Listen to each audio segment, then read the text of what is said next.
Hey everyone, this is Vic said back again. Before I start, I have to say that I'm actually using a new program, so I don't. So excuse me. I'm trying to figure out if I'm doing things correctly, and my apologies to Wiz. But once again, Vic said the industry code sign. If it doesn't go to YouTube, then I'll just upload it later.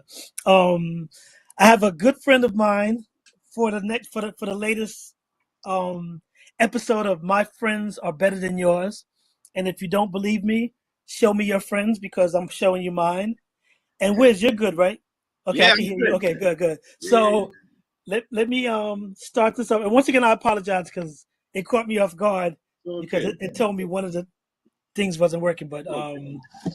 now I'm pretty sure that I don't have to give you an introduction because 99.8% of the people watching this You'd be may surprised. already know, but there might be that one or two people that may not. So Right. DJ Wiz is a hip hop icon and a graduate of hip hop's classic era who broke into the rap scene in 1988 as a DJ mixmaster for one of the genre's most revered and popular groups, Kid and Play.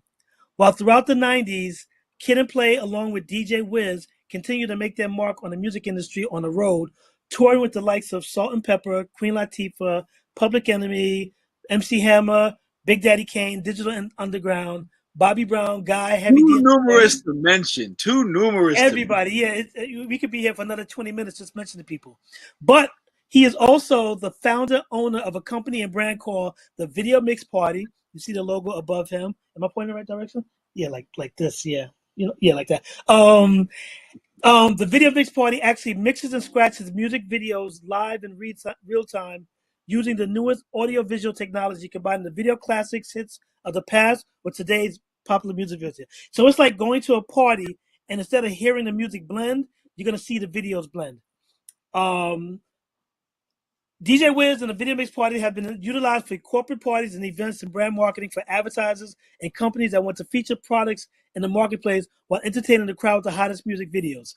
If you've been in the New York area, you have and you know either one of us, 9 times out of 10, you have been to a Video Mix Party that we previously did with the Awesome Two, Dana Dane, Ralph McDaniels, and this other guy who thinks he's a DJ named DJ Vern. Yes, I'm starting up with DJ Vern. Um, we did the party for about 13, 14 years, maybe. Yep. Yep. So, it's definitely one of the most consistent parties in New York. We've done we hosted so many different people. Like I said, the list goes on. We were on reality TV, VH1 years ago. Like, I mean, there's so many things. Bobby, if I was to list of people that's come to our parties, like in half an hour, I might get through half of them. So, Right. but once again, I'm introducing my good friend DJ Wiz from Kid and Play. No, excuse me, DJ Wiz from the Video Mix Party. I don't care about those other guys. Let me What's up? stop. What's up? What's up, everybody? What's up? What's up? What up, my brother? Everything is good. Actually, on my laptop, I didn't put my volume down, so I'm sorry, people, for being so unprepared tonight. But get used to it because I'm gonna do what I want to do anyway. Let me stop. So we are I don't even know what the funny thing is that with everybody I speak to, it's easy but difficult because we could talk about so much and so many different things, but then it's like I don't know where to start or how to start because we can speak about so many. You know what? This is what we're gonna do. We're going to for the few people that don't know, I want you to explain to the people what led you to the path of going to have a career in the music industry. Okay. Well, I mean, it started out, of course, wanting to be a DJ from childhood. We're talking like the early, later mid 70s. Um, yeah, just at the inception of hip When hop. you was like 20, right? Yeah, right. It means I'd be like 80 something. But anyway, yeah. So just wanting to learn how to DJ, wanting to learn everything about DJing as a young kid in East Elmhurst, Queens. You know, guys like my DJ partner Vern that you mentioned earlier. They were like the neighborhood superstars. King Yeah. Charles. Yeah, they would do park jams with humongous sound speakers and DJ equipment, and they brought all of the people to the park. They brought all the people to the party. It was cool to be a DJ, more so than the MC. The MCs were later. You know, they came later. The DJ was always here, and that was the initial interest. And then once the DJ and the MC came together and we had groups and crews, that's when it started expanding. And, you know, this is before Rapper's Delight, of course. But once records started being made, then everybody wanted to make a record. Everybody wanted to be an artist. Everybody wanted to be, you know, famous.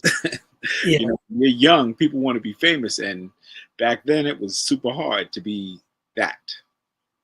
But let me stop you right there, because as you said, back then it was definitely a different climate than it is today. Because today all you need is a phone, and you can get 1 million views within 5 minutes just by Yes, doing something stupid.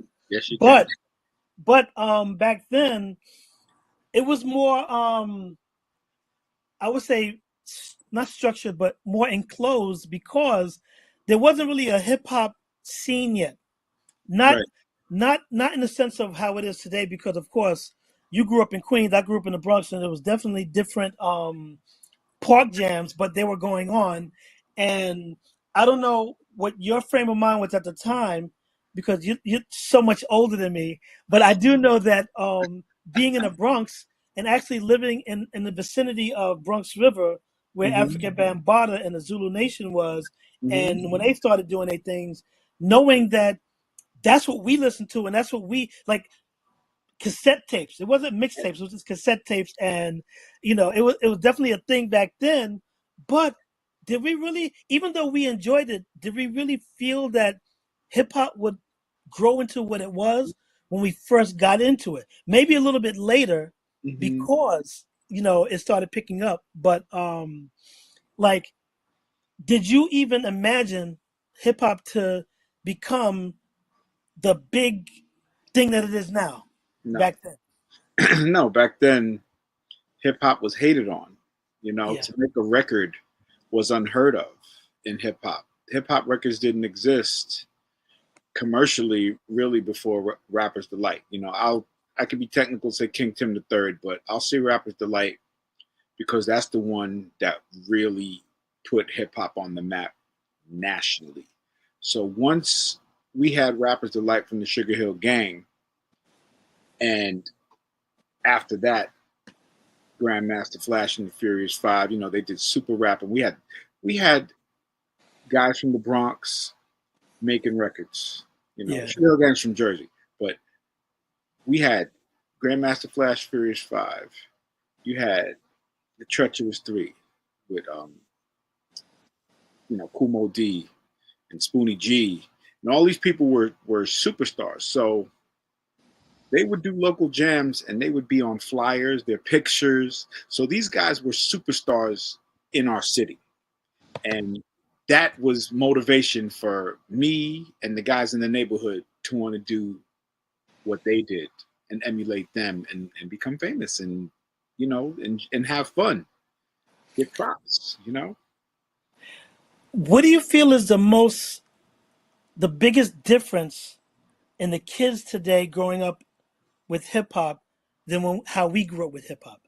because they'll never have the appreciation that we have for it because everything is easy access. They're spoiled today. Everything is handed to people because they didn't have to earn it. They didn't have to earn the right to even hear hip hop. Yeah. To have hip hop played on the radio. They didn't have we didn't have technology where we could just download a song. We had to pay for music. We had to go to the store and buy albums, 45s, cassettes, 8 tracks, or record it off the radio. Like that's how we got our music. And we didn't have hip hop music available to purchase until later, much later. So, Much later. Yeah, I mentioned Sugar Hill Gang, King Tim III, Grandmaster Flash, all of these artists who broke down the doors to make records. So, there was no Run DMC at the time. There was nobody big. There was no Kid and Play. There was no Salt-N-Pepa. It was the Sugar Hill Gang who broke down the door Yeah, for us, period. definitely. And of course, the Run DMCs, the Houdinis, and things Yes. of that nature. I just realized as I'm talking to you that I don't know why, but I've done about, in the last month and a half, I've probably done about 10, 11 episodes. Hmm. And I've had mostly DJs. I had DJ Evil D, It's only right. Grandmaster D, Right. DJ Hard Hitting Harry. Okay. All of those, my guys. All of them. And I feel it was somebody else, but I'm just realizing, I'm like, Ralph was a why? DJ too. Ralph's a Oh, DJ. you Ralph, Yeah. Come on. Ralph McDaniels. We are the culture. We made the culture. DJs made this culture. There would be nothing if it wasn't for the DJ. Okay? Because I agree. think about it. I mean, the DJs set the atmosphere and the tone for Yeah. the rappers, for the break dancers. Even I'll even go as far as say the graffiti. Like Oh, definitely. all of these elements of hip hop birthed by the DJ. Dressing. You getting Yeah. fly. All of that. That's The yeah. music was the ignition. The music started the fire to all of it. So it's only right that you interview us first, and the majority. You know. I think y'all are the only ones that responded to my text or phone calls. That's what it is. But we have I mean, we're in a time where I don't want to talk about politics, but I want to talk about the atmosphere that we're in, because politics and religions is always touchy, Right. simply because of what's involved. But we have an election coming up, and I know that and I've said this before. I don't want to encourage or discourage anybody for who they vote. I just think that's important to vote. But I also want to speak about the fact that what I've noticed on social media specifically is that a lot of people are very misinformed and spreading things about things that they know nothing about. And what makes it worse is the people that are spreading the misinformation are the ones who are not going to vote anyway. Right. In my opinion, because I see some of the comments, I see some of the people that are commenting, and it's just ridiculous. Like, what are your thoughts on how people are receiving information for something this important, but not getting the right information? Well, social media and the news cater to you The know lowest common denominator. they cater to getting views, Yeah, and the thing I'd say more, let's say social media. If you are swayed in any of the two parties' directions, the algorithms take control and they shove it down your throat, and yeah, that's all you see. So, and this has been proven for the last two elections, I believe. Uh, if you're a Republican, you're going to see all of these different types of posts and ads just coming at you with misinformation and lies and edits, and we're in the era of AI. AI can generate fake stuff to even add to that. So it's just a horrible time, because technology is really helpful and creating a disservice at the same time. It's just a really difficult time. People who care about the future of this country got to really dig for facts and fact check, and it's never going to be 100% good for either side. It's not. yeah, But this one, freedom is at stake as far as if Trump wins. He's really trying to just fundamentally change the freedom in this country. yeah. So I encourage everybody to vote and do your homework on what is at stake. Definitely. So I'm gonna jump off real quick because you mentioned something else that that actually is probably just as or even more important. Hmm. AI. Yeah. Now, this is my thing. I've been telling people like with the Tesla robots and Uh, I'm like all of this. It's like everybody wants everything to be easy. Everybody wants everything to be simple. hmm. But I always say to people, haven't you seen the Terminator? Didn't you watch I Robot? Yep. Like people like I don't understand Mhm. because like it was like when the Terminator came out, like in the 70s, like the late 80s, 70s the and 80s, the 80s, the 80s. either 80s. And there's that movie AI too. Yeah, exactly. Yeah, exactly. So, but it's like I don't understand the the the mindset for people wanting to embrace. I mean, I get you have to embrace it because it's there, but for people to want it to take over our lives is really ridiculous. Because even when I think it's what Tesla, one of those self-driving cars, Hmm. like they would crash or blow up or things of that nature. It's like you're putting your hands and you're putting your lives in the hands of an automated thing. And like I said, I watched the Terminator, like Hmm. all 90 of them, It's one of and my they always seem to like grab a hold and take over. I'm like, aren't people scared of that? Don't people realize that could have been an omen 30 years ago? Yeah, I What mean, do you but it's you see, this is the thing though. Can a man-made machine be programmed with AI to actually have a personality, like an individual personality? Because we all have personalities based on our life experience. well, most of us do. No. Yeah, well, yeah. I'm just saying how you were raised from day one. You experience things, and all of those experiences make you who you are. Yeah. What environment you came up in, your family, your friends, good experiences, bad experiences, everything made you who you are. So, can a robot actually learn that type of stuff? I mean, even as we speak, under there's I'm not writing out the words. You're not Right. writing out the words, Right. but people see what we're talking about. So, Yeah. you know, as they say, I know when AI first started, like, I mean, it started many years ago, like Mm-hmm. more than 20 years ago. People think that this is like really new. So The this. only difference is, of course, it's advanced. Mm-hmm. And I say to people that they make AI in order to pick up these things so they can be ahead of us or on the same level as us when it comes to our thinking or and things of that nature. Right. Like I said, I watched the Terminator, and Listen, I know you stuck on that Terminator, boy. I'm I telling am. I you. really am Well, because the thing about that movie, though, the premise of that movie, Arnold Schwarzenegger was the Terminator, of course, but he was sent back in time to but why? kill the human that created the technology that he became. So we need to start that now before Arnold Schwarzenegger comes back. Yeah. So I mean, because it's we don't know if they'll ever be able to create a time machine. Who knows? Who knows what's possible?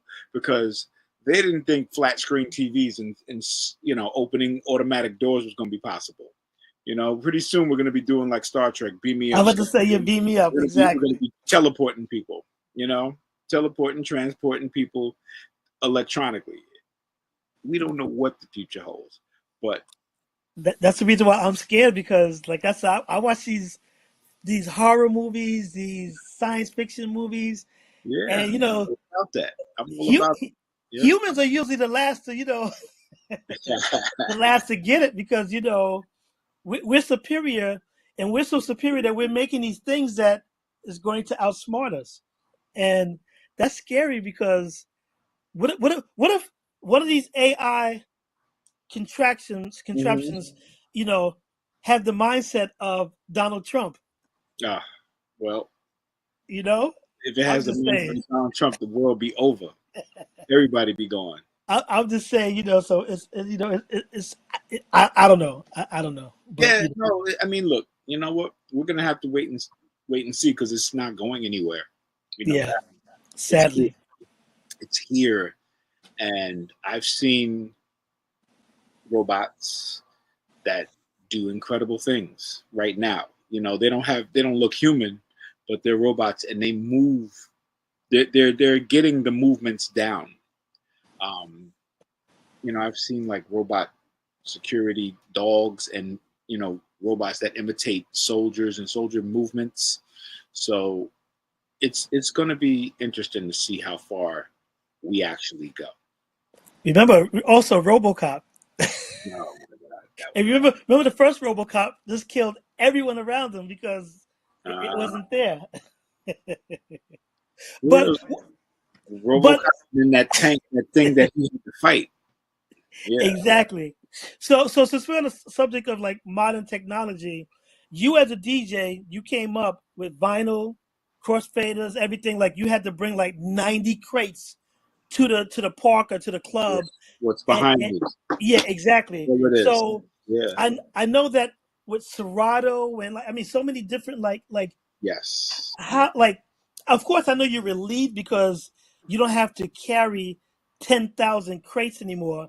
All you need is literally a MacBook.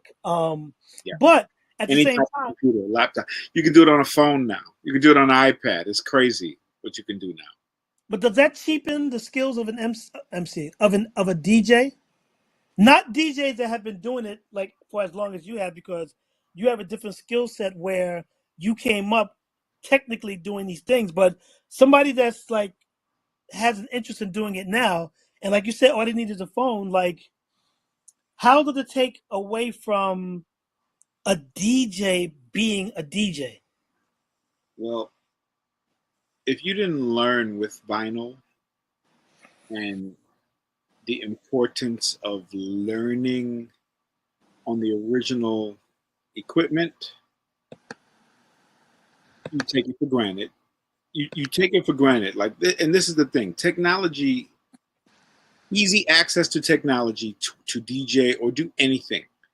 People take that art form for granted Yeah, because they don't know the sacrifice that went into the original process.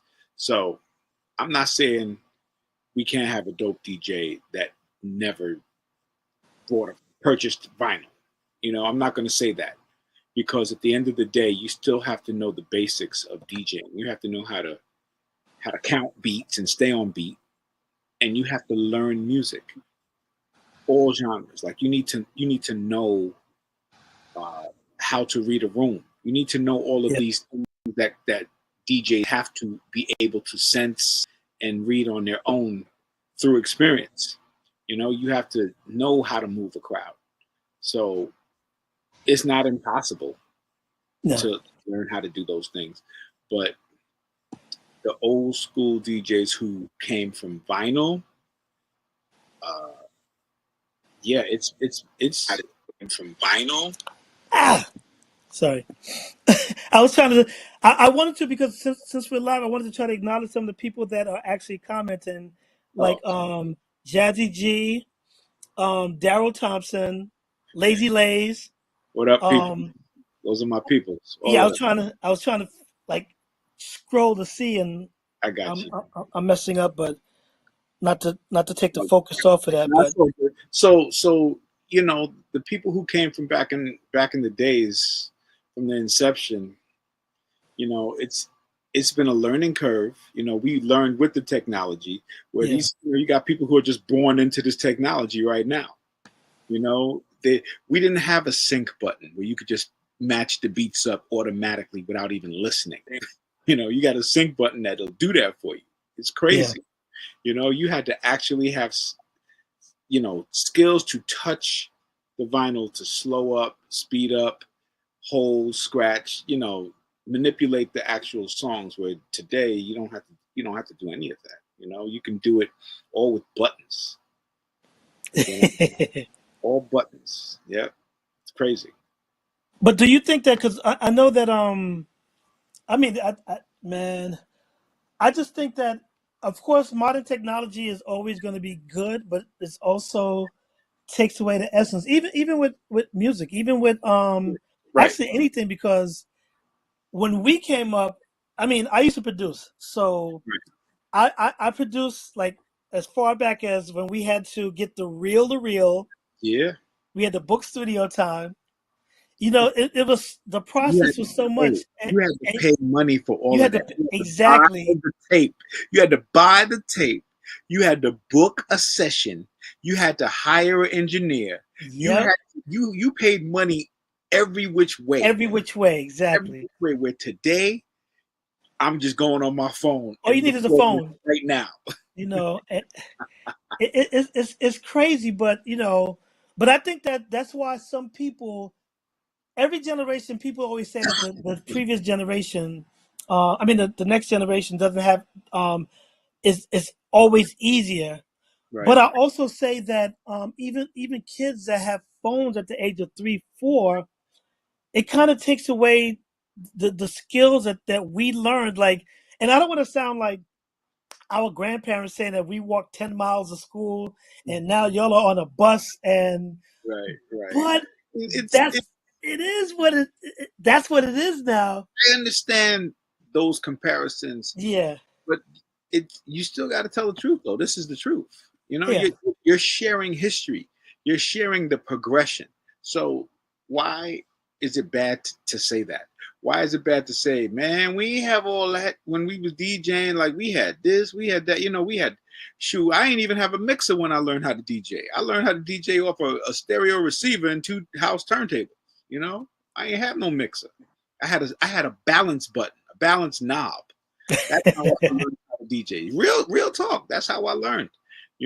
Back in Queens, we stole our parents' house turntables, Gerard turntables, hooked one turntable into the left side, the other one into the right, no headphones, and learned how to DJ. That's how we learned. And that's impressive because nowadays it's like, you even have, don't you have some programs that basically mix for you in theory? They all do. Like, this is what I'm saying. Like, the programs do it, and you have that sync button. Like, you don't have to do anything. You really don't. You can that I'll tell you that sync button is terrible, man. I mean, it's funny. Some DJs really hate the sync button, and then other DJs like, whatever. You want to rock a party, go ahead and hit that sync button. It really depends who Le- you at. Le- Lay says we used to use knobs and cross faders. Evolution is important. Yeah, The mic was the headphone and the mic jack. yeah, And absolutely. Daddy G said the first thing I learned is BPM. Oh, BPM. Okay, beats per Yeah, minute. I mean, but Sorry. that's what I'm saying. Yeah, BPMs comes that came later. That term. We knew fast songs. We knew fast beats, slow beats. The most important thing is to keep the beat. yeah, If you can't keep the beat, then you can't DJ.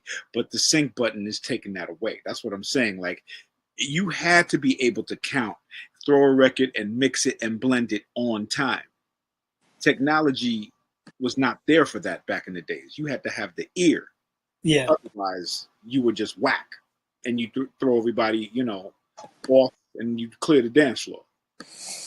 You know, What advice would you give someone who wants to um, take DJing not as a hobby but as a career and wants to? But I guess it depends because nowadays you can either be a club DJ, a venue DJ, a DJ for an act. Um, but what advice would you give someone that like looks up to you and they would like, I want to have a career as a DJ? What you would you have, tell them?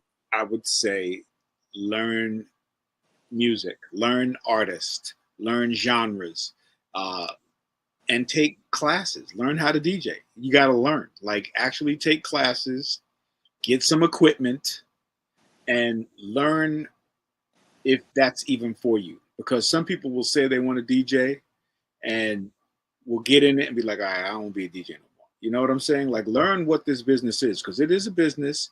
And because the technology has made it so easy for people to be a DJ, they don't take DJs as serious anymore because everybody and their mama can easily become a DJ, or at least title themselves as Yeah. a DJ. DJ, not really be a DJ, but they title themselves, yeah, I'm a DJ. When, you know, because you can go download some songs right off iTunes or Spotify or whatever immediately, and you build a library right there, you know, or YouTube. You just get your music. They have DJ services now. You don't have to go shopping and digging like we did back in the days. We had to dig for music. We had to like really go in the record store and dig, you know, really like scour artists, look for hidden gems. That's how DJs got popular, because they play stuff nobody had. You know, Yeah. we go to downstairs records and be like, hey, what's hot? You know, and they had a guy Elroy that worked in there that was down with Africa Islam and them and Zulu Nation, and he would play the hits. He would play the hits right for us, you know, stuff that they was playing in the clubs and the streets uptown. You know what I'm saying? The beats. Yeah. Now everything is just easy access, man. Dude, you got, what is that app? Shazam on the iPhone. You Yeah. any song, anytime, anywhere. You don't have to dig for nothing. All of the work has been taken from the process. So if somebody wants to be a DJ, they just got to be 100% committed to learning every aspect of this culture as far as DJ. Yeah. You know, just stay committed. Stay committed. Observe people and learn techniques. That's what I would say. Yeah, ladies say have fun with it before trying to make money off of it. Yeah, but Um, listen, that was hip hop. yeah. We were having fun. Ain't nobody know we was gonna make money off this. Nobody knew that. Now Nobody. I'm doing this for fun. Yeah, I ain't making hello. any money. No. Maybe you'll make some money one day. Maybe you'll make some money. You never know. You got all of these dope friends, right? You never know. Maybe somebody will say, "Hey, this guy said knows a lot of cool people, man." Say, "Hey, you know." Yeah, that's why I'm doing it, because the friends I have don't do shit for me. No, let me stop. Yeah, but so it was always like that though. Like when we started Yeah. as kids, we didn't know you can make money doing this till later, you know? Till later, much later. Not at all. I when I spoke to Harry the other day, hard hitting Harry, you Hmm. know, he DJ'd at Negril Village before I started doing parties at Negril Village. Hmm. And I noticed that with there's a clip that Sim, who owned Negril Village, had placed on his Instagram that got a lot of attention because um I talked about an Uncle Luke party that it was just a crazy scene. And the reason why I bring that up is because being that you in your many years of DJing, Hmm. stadiums, venues, clubs, like is there any incident that stands out that you can't, like, I'm pretty sure there's a lot of memories, but does anything come to mind when it comes to something so memorable but also so funny or unbelievable that you still can't believe that it took place? Um, hmm, that's a good question. I mean, we've had because I mean, look, when I was in those stadiums, I was always with the guys. You know, it was Yeah, always the group. So we've had a few memorable moments. I mean, because I'm sure. and this is because of those tours we were on. I mean, dude, we toured with Public Enemy for a couple years. You know, like summertime this year, summertime the next year, and you know, just individual other artists like N.W.A. You know, they were all crazy because remember when we were doing this, this was all still pretty new. This was all new, Yeah, so it was very new. all just, you know, give that explosion, head explosion emoji. Like everything was crazy and unbelievable at the time because, like, wow, did we really just do that? Um, you know, I Yeah, I remember. mean, I know that you don't want to talk about specific things because Look, there's just because too many. I don't even know. no, I'm just messing with you, but Yeah, I mean, look, I can only imagine I because even remember. back then, I remember a time we went overseas, and this is before we even did an album. We got singles, you know, just doing promo stuff from our singles before the album even came out. I remember we went overseas and did like the whole country of England, and We did a spot at a skinhead uh, concert. Like it was like some sort of celebration. It was all skinheads, and we were on it. Don't ask me why we were on it or how we got on it, but it might have been 50,000 skinheads in this venue, and we got on and we rocked the place. We rocked it. You know, I'm not saying me as DJ, just us as a group. I was like, that was I crazy. couldn't even imagine. Yeah, and I'm pretty sure it wasn't New York. No, it was England. We were in the. It was England. We were actually overseas and just, all of that. Way away from home. Yeah. It was amazing. That same time we were over there, we ran into KRS-One like he was doing promo over there. At the same time, we did a show with him. I forgot, but we were doing clubs over there too. And everything was just because everybody was so hungry.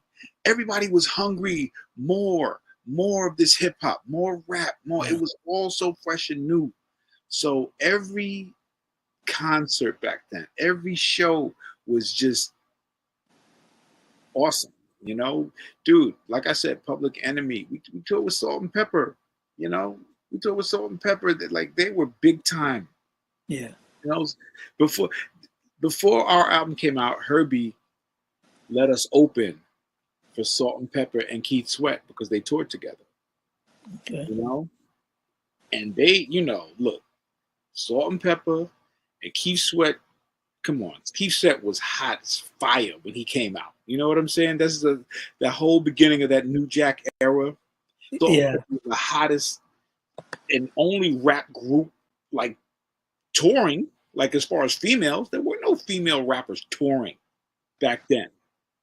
So they're co-headlining a tour, and you already know their demographic. Keith is bringing out all the hot chicks, his lover, and Salt-N-Pepa's bringing out all of these ladies that love them. I mean, come on, man. So all of these women are there. We seeing all of that. Oh, unbelievable. Going back to those times, how do you think things would have been? Because remember, back then in the 80s and 90s, like seeing an artist in New York, there was always that chance because everybody was from New York. Right. But no one had access, even at parties. Nowadays, with social media, like you have Fat Joe talking to his fans or speaking to people and things of that nature. If we had social media in the 80s, how do you think the scene would have been as far as hip hop? We'd be over by now. No, I'm dead serious. We would be over. We would be over. It wouldn't have lasted this long because you know what? It's like it would have been like a virus. You know what I'm saying? Like social media and technology is technology. Remember, it's the technology. Yeah. The quicker you have access to it, the quicker things destruct. That's why you were talking about AI and these robots and all of that. We would have had that 30 years ago, 35 years ago. We'd be done already. We'd be done. Yeah, hip hop would have definitely been destroyed because it would have been no one left.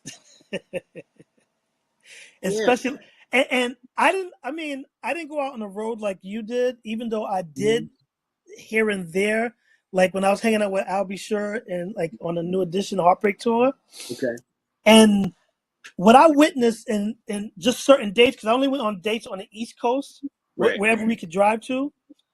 I mean, I could imagine, based on what I saw, I could imagine like a whole tour because back then everything was so new.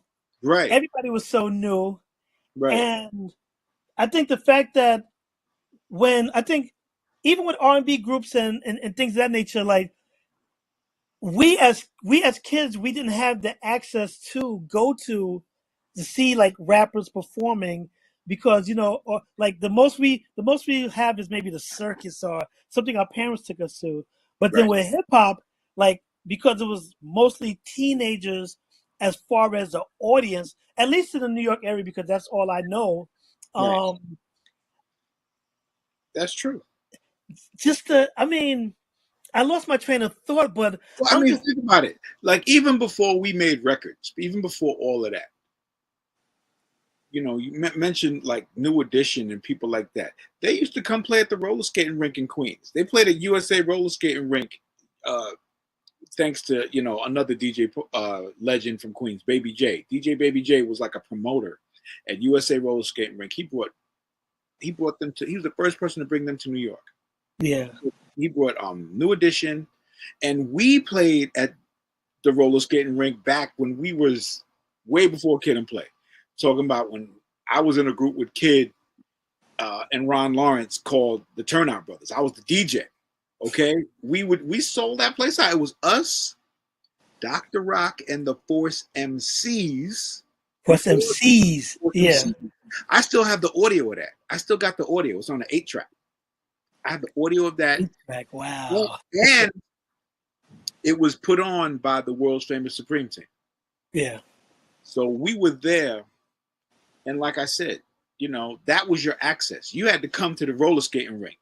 You know what I'm saying? Like it was all mostly teens, of course, but we sold that place out, and they got a summons from the fire department for being overcrowded. For being overcrowded. First time ever, we did that. I still can't. Now, let me talk about your neighborhood for a second, because you have some esteemed individuals from your area that Yeah, actually went on to become. I mean, of yeah. course, I only found out because I saw the Salt-N-Pepa movie about Mm-hmm. Martin Lawrence, even though I knew there was a Martin Lawrence connection, Yes. but not realizing until the Salt-N-Pepa movie that, like there was actual friends and things of that nature. Um, Speak about, like, I guess the people that grew up in your area, or even a time where like the creativity was flowing and people just had dreams, and some people got to realize their dreams. So back in our days, we're all from East Elmhurst, Queens. Okay. Uh, really, middle class, some upper middle class, just quiet, with the exception of the park jams.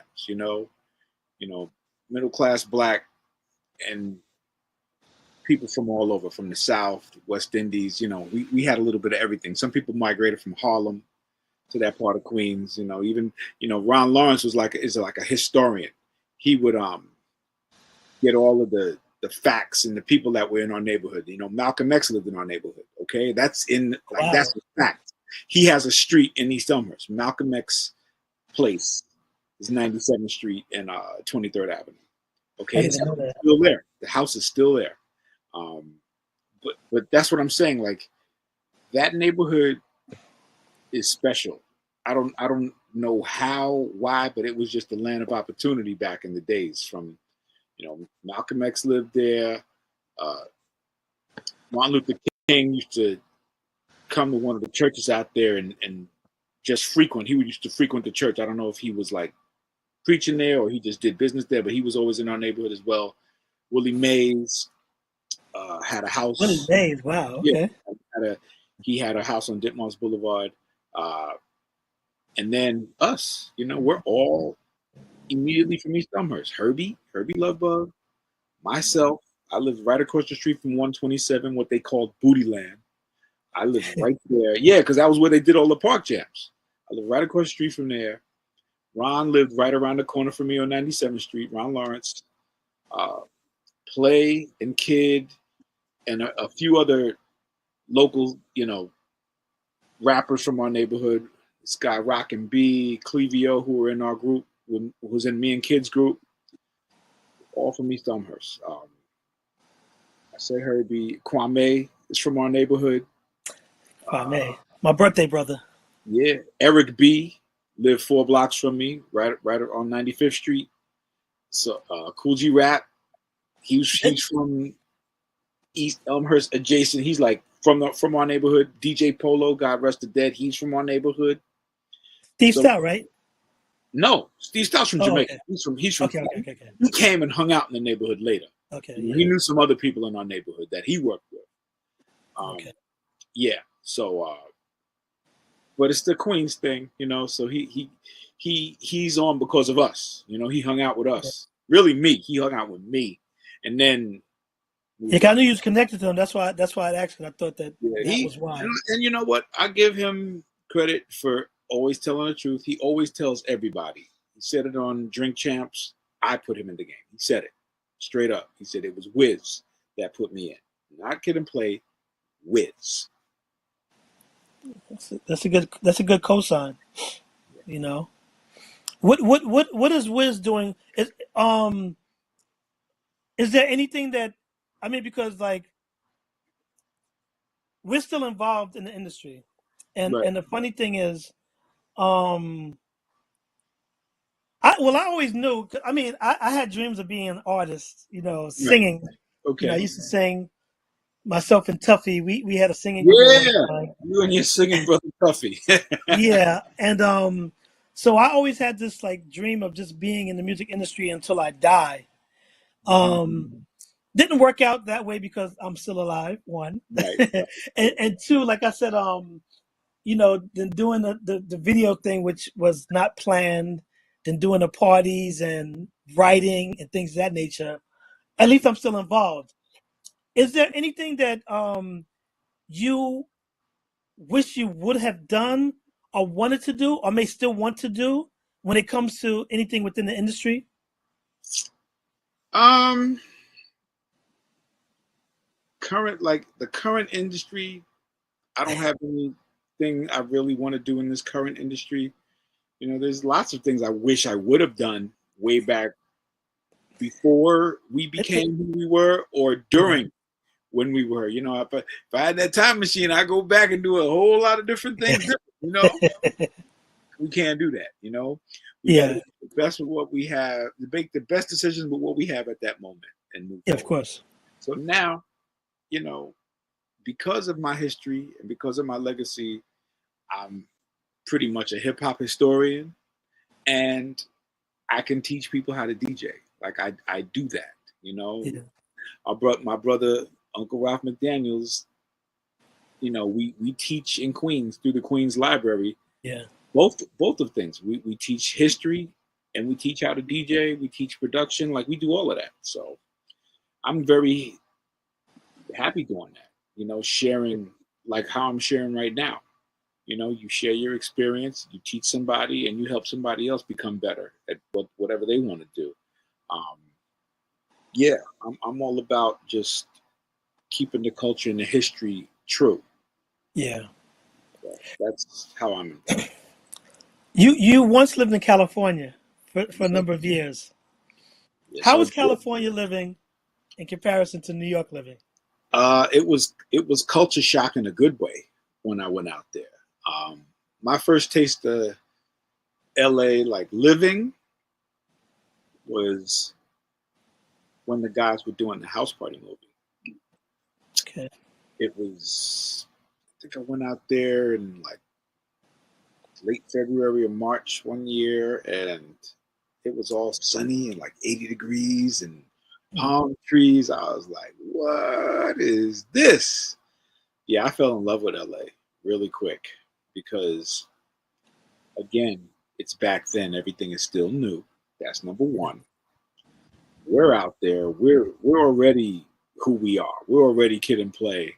You Yeah, know, this is before House Party. House Party's being made, but we're still Kid and Play. We got the videos. We got, we're Too Hype is out. The album.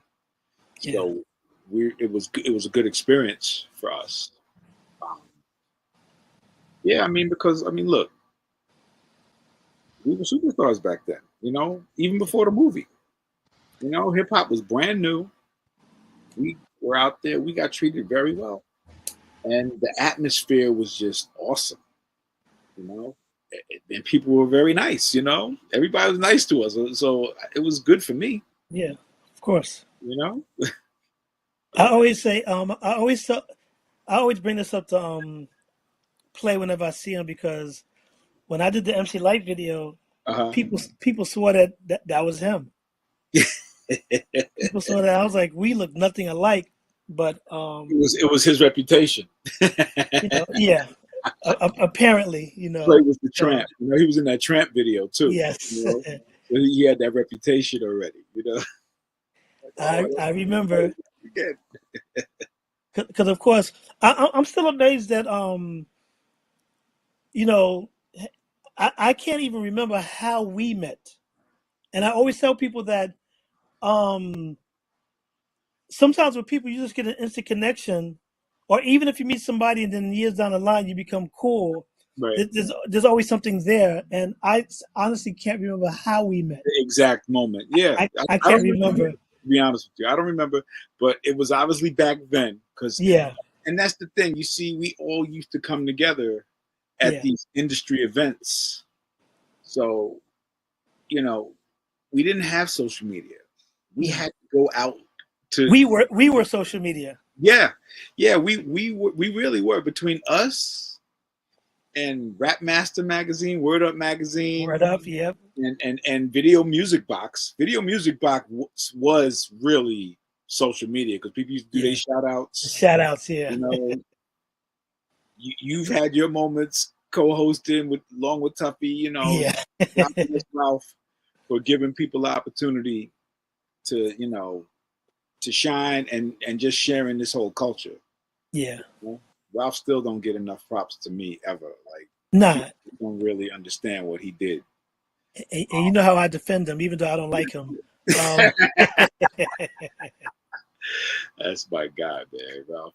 Yeah, I So mean, like, look, he gonna get his flowers. Like, he's getting them, but he really need to get more. That's all I'm saying. He need to get yeah. more. And the outlet was Video Music Box for everything. I mean, Yeah. we didn't have any type of no electronic nothing.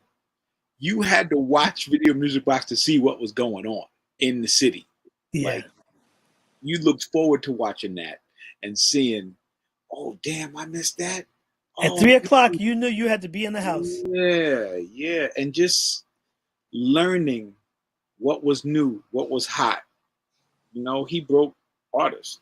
He broke Yeah. artists. Period. When I had him on a couple weeks ago, like my whole thing was I tell people that anybody who's involved with hip hop, everybody who influenced somebody was influenced by Ralph. Yep. Like so it's like there has to be like and like you said, like Ralph is one of those unsung heroes because every superstar in hip hop, especially from the beginning, the 50 Cents, the Jay-Z's, all of them, like they owe their career to Ralph. Yes. Because Ralph was pre MTV. Yep. MTV was not messing with hip hop, and Ralph was the one that everybody had to go to, which is why I'm glad Nas did the documentary. Right. And you knew behind the scenes, I always was like, we need to do more for Ralph and this, that, and the other. And I just hate that when people in Hollywood, they will forget until it's time to recognize. And I'm like, that's not the time to do it. You should always do it. And I think that, like, we as a culture, like, we wait until, like, our heroes are dead. Yeah. Or on their deathbed. Then Yeah. it's like, oh, this and oh, that. No, do it now because, like, Absolutely. You want them to hear it. Right. You want them to hear it. And we're at that age where, time waits for no one. So it's like, It really doesn't. I know I'm 56, so it's like, I'm like a month away from Social Security. So no. So, but that's the reason why, like, even I mean, I speak to you often, so it's kind of different with you because I speak to you on a regular. Right. Dana Dane, like the people that I speak to on a regular, like I said, I definitely appreciate the friendship, but I also, in the back of my mind, I like people have asked me like, yo, how does it feel to be hanging out with this person, or how does it feel to be hanging out with this one, or knowing this person? To me, it's not about people as celebrities or as legends or whatever, but I get it. I Right. just so happen to have come up. I mean, I went to school with Slick Rick, Dana Dane, MC Right. Search, Carl Payne, Yeah. changing faces. So you know, there's lots of people that I actually went to school with, and so for me, it was like my friends or people I know Right. that happen to go up and to go on and do things, Yeah. and you know, get bigger. So Amazing. I never looked at it. I never looked at them as celebrities because, I mean, I think what Slick Rick hooked up with Dougie Fresh. I think I was still in high school because him and Dana Dane, they were 3 years older. I was a freshman when they were seniors. Right.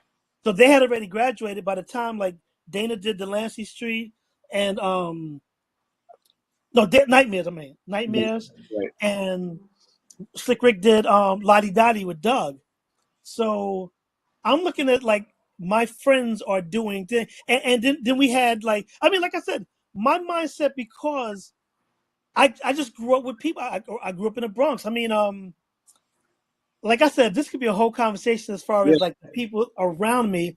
But when people ask me that question, those questions about like how does it feel to know these people, I'm like, you have friends that you should be proud of that might not be celebrities. Right. It's the same thing. You might know a doctor who's one of the best doctors in the world. You're Uh-huh. proud to know that doctor. Now, being a doctor might be on a different plane than being an entertainer, because there's different things. But you know, be proud of the people because of their accomplishments. Right. I chose to go into this field before, like, knowing these people. Of course, going to music and art. Everybody who went to music and art had some type of dreams within the arts. Right. Like you can't go to music and art, the school that was fashion, the school that fame was about, and not have any dreams of being either famous or successful in whatever you do. Right. You know, Marlon Wayans went there, Bokeem Woodbine. Like I can list off a list of people that went to music and art. Then LaGuardia, but like I said, for me, it was just a matter of just going to school with people that I knew. As a Mm-hmm. matter of fact, I spoke to Carl Payne today. Mm-hmm. He's in the Bronx because he has he's doing comedy now, and I was like, I wish I could have gone up there to see What he him. doing? Salsa con fuego? What's he doing? Yeah, right, yeah, Crazy. Okay. with Rob Stapleton. Nice. And I was Nice. like, but the funny thing is that when I found out, I'm like, even if I wanted to go, I I, I canceled on Wiz like 17 times before, so I can't. The only way I could cancel today is if like I had a family emergency or something, you know. So I was like, I texted Carl. I was like, I'll try to get up to later, but I'm like, yeah, it might not happen. Yeah. But I think they like, do 2 shows. Like you could get up there. no, that's what I'm saying. But I think the first one started at 5. But I'm No, gonna it text doesn't him. start that early, does Oh it? no. The doors open at 5. Okay. As a matter of fact, when we stop, I'm gonna text him to find out how they're doing, because I drive fast and you know I can get there, you know, quickly, Yeah. and you know. But I forgot why I went into like my whole little. You just talk about people knowing, ask you how you Oh know yeah. people. Know these people. They're regular people to us because we've been there. Like we were there Yeah, from inception, and that's yeah, what I'm saying. Like, look, think about like when we used to hang out at the spots in New York City before hip hop was everywhere. yeah. We had these clubs that we would go to and frequent, and everybody'd be there, and they were our friends. Like we're all friends with each other, so it's Yeah. not a big deal. None of it was a big deal. You talk about MC Light. Like come on, we know these people because we've been around them all. We've been around them forever. So Salt-N-Pepa were around Herbie when they were Supernature, the Salt-N-Pepa MCs. They would come in our neighborhood, and that's what it was. You talk about Sears and all of that. Yeah. Hey, these are just people from our neighborhood, like, or just Queens, whatever the case. Eric B was from our neighborhood, Cool G Raps from our neighborhood. We just hung out, man. And so when people made records, and we'd still hang out in the neighborhood, Yeah. maybe a little less, but because we're, now we're traveling and spreading our art form, spreading the music. We used to hang out at Buccaneer Diner right on Astoria Boulevard. I don't know why everybody used to come to that diner. People who didn't even live in our neighborhood came to that diner. They probably just heard about it from Yeah. everybody. But I used to hang out there with G-Rap and Big Daddy Kane, man. We would just go there and eat. You know what I'm saying? Like in the neighborhood. You know what I mean? Like, what the heck? I've seen Redman in there. I've seen all kind of people in that diner. You know? I'm gonna ask you a question that I'm pretty sure that people have asked you before, and Mm-hmm. I may have asked you this maybe like 20 years ago, and it just popped in my mind. Okay. And it's regarding House Party. Yeah. Everybody know you were the DJ. How come you weren't a DJ in the movie? In the movie. Well, I was not asked. Okay. That's number one. And number two, I'm nowhere near as funny as Martin Lawrence. Like I am not the comedian and the funny person that Martin Lawrence is. So they made the right choice. Yeah. Absolutely. He was trying to be funny. And that was what he was, he was trying to act and be funny. I wasn't. I was more shy than funny, please. I would have did terrible. But it's funny because I had an interview with Chuck D and his crew of maybe about 2 months ago. Yeah. And he said he brought it up to me. He was like, you were the biggest star back then. I was like, well, I never really looked at it like that because I was with the guys. Like we were big just from being who we were as Kid and Play. From the touring and the videos and everything.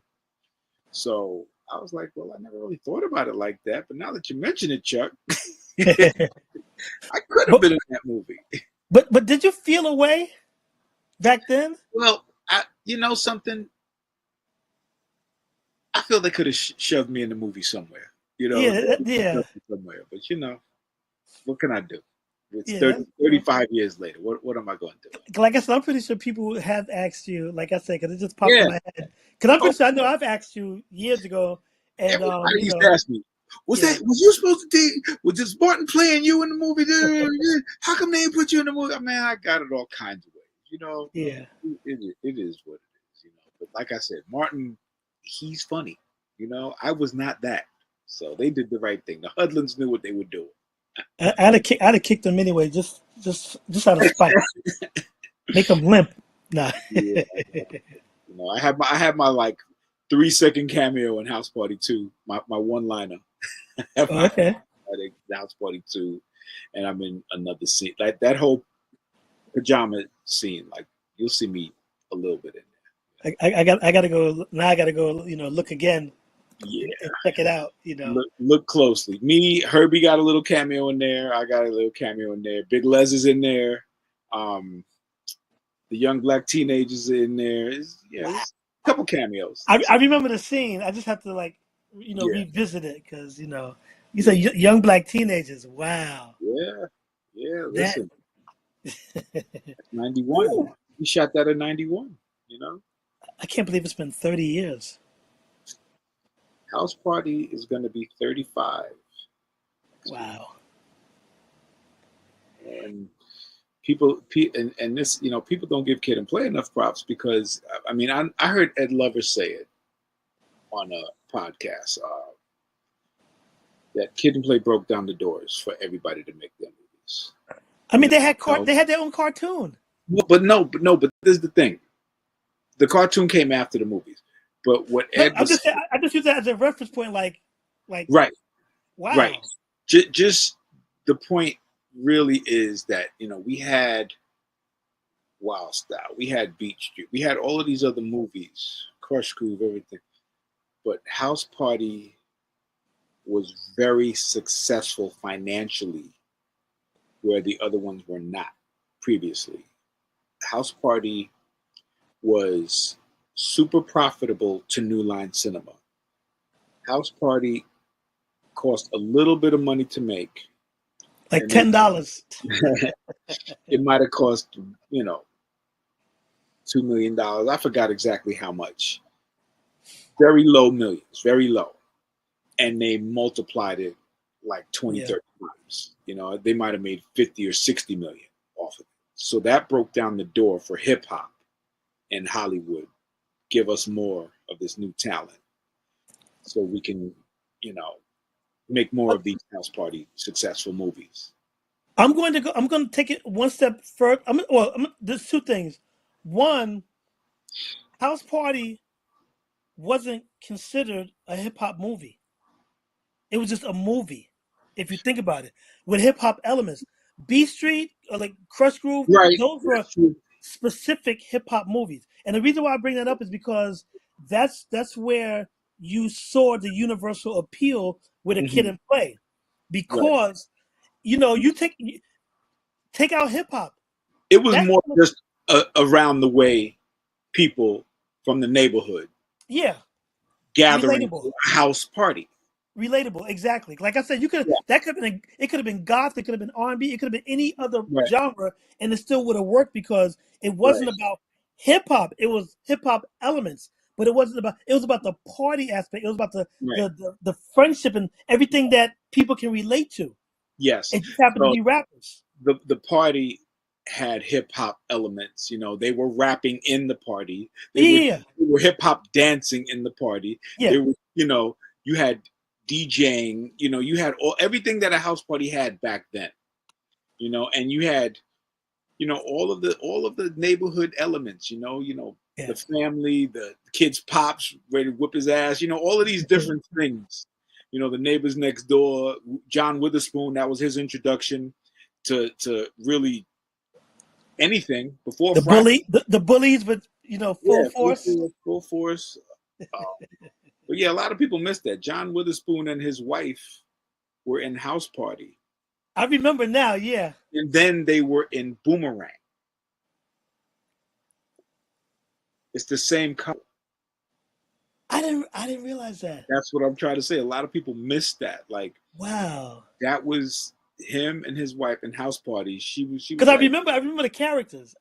I yes, definitely remember the characters. yes. Wow. So, and remember, it's the same producers and Yeah, of directors. course. Yeah, that's what I was about to say too. So they just took those characters, extracted them from House Party and put them in Boomerang, and they was in that scene with Eddie Murphy and Halle Berry.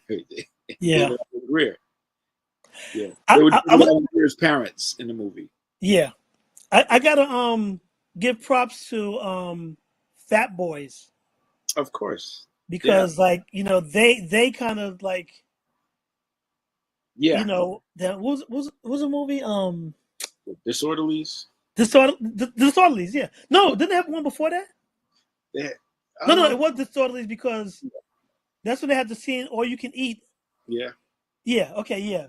So But those type of movies, yeah, and it's all situational, yeah. funny situations. That's what House Party was. It was all a bunch of funny situations, from high Yeah. school. Those guys were in high school, okay? Yeah. Right. Full Force was in high school. Full Force. Yeah. And Bow-Legged Lou was like 62 back then. Shout out to my brother Bow-Legged Lou, man.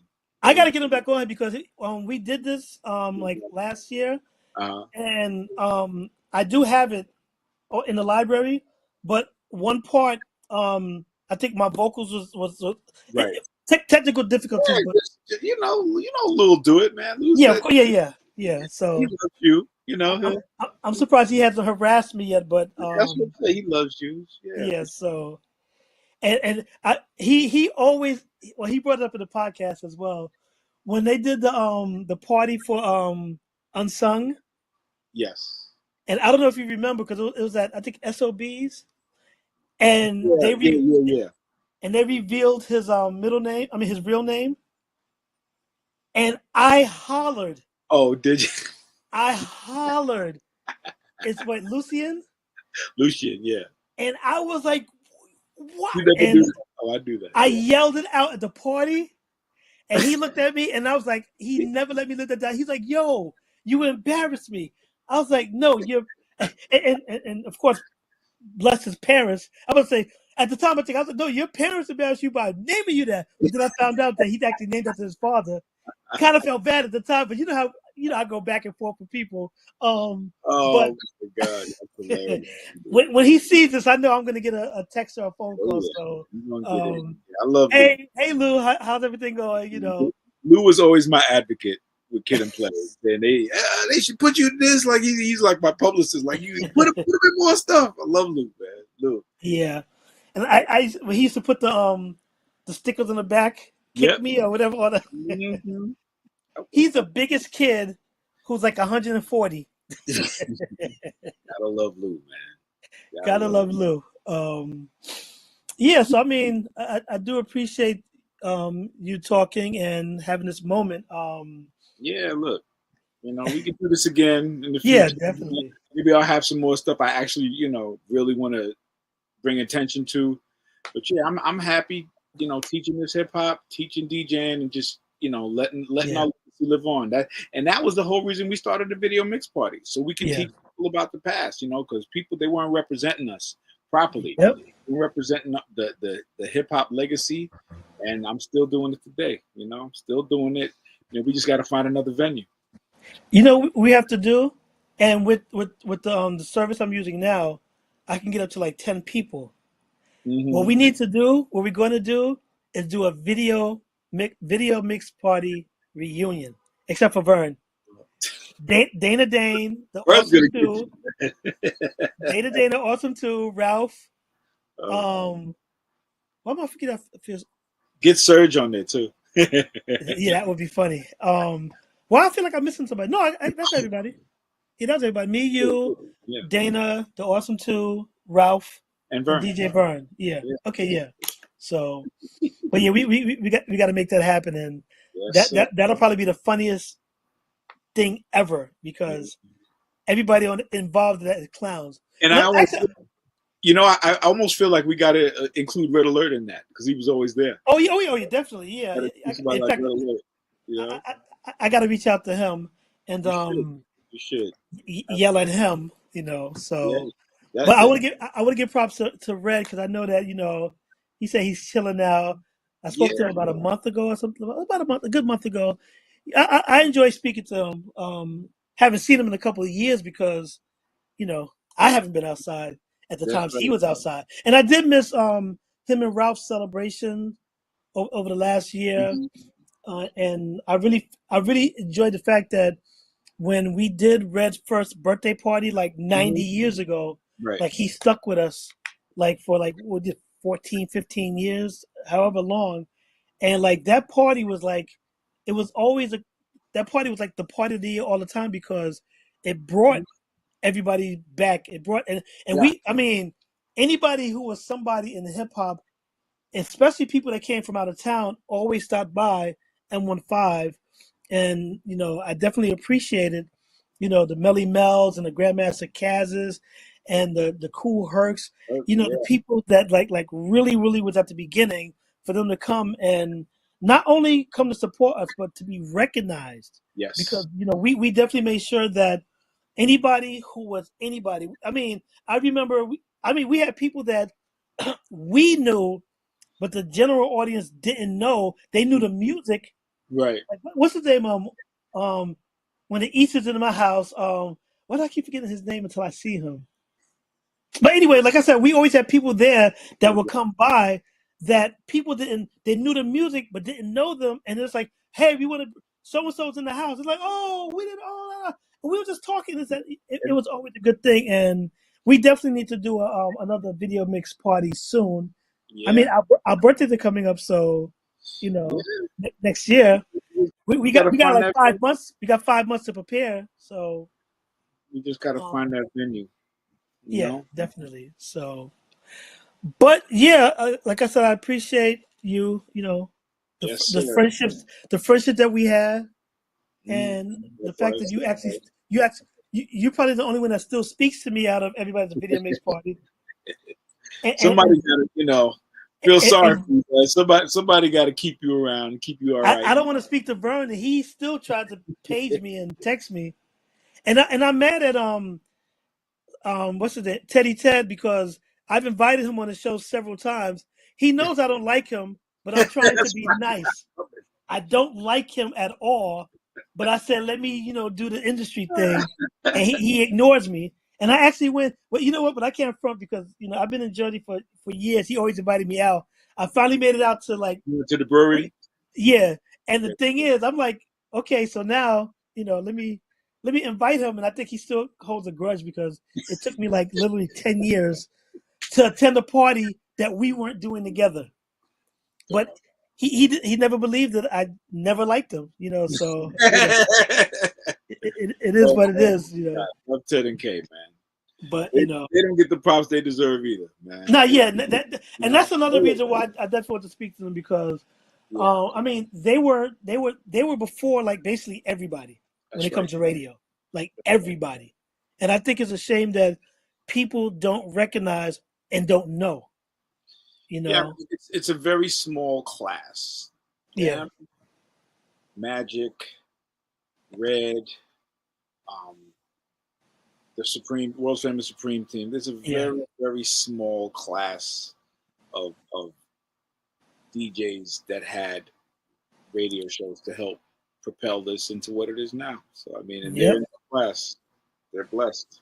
And I didn't know until recently. Well, a couple of years ago that because since Teddy Ted and Special K started like so many years ago, like what I think they're year 53 or something like that.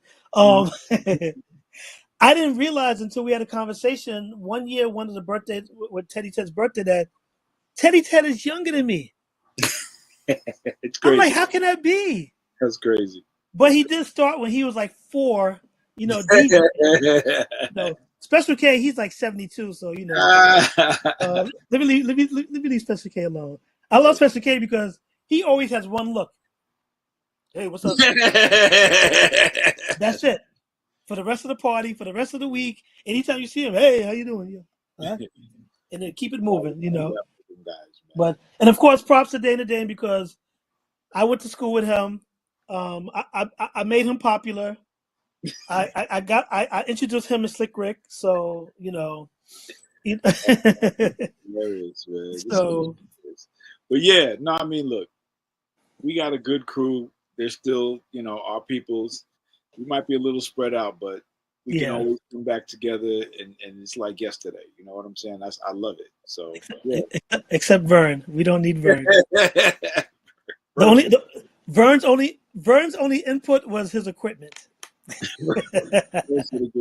That's it.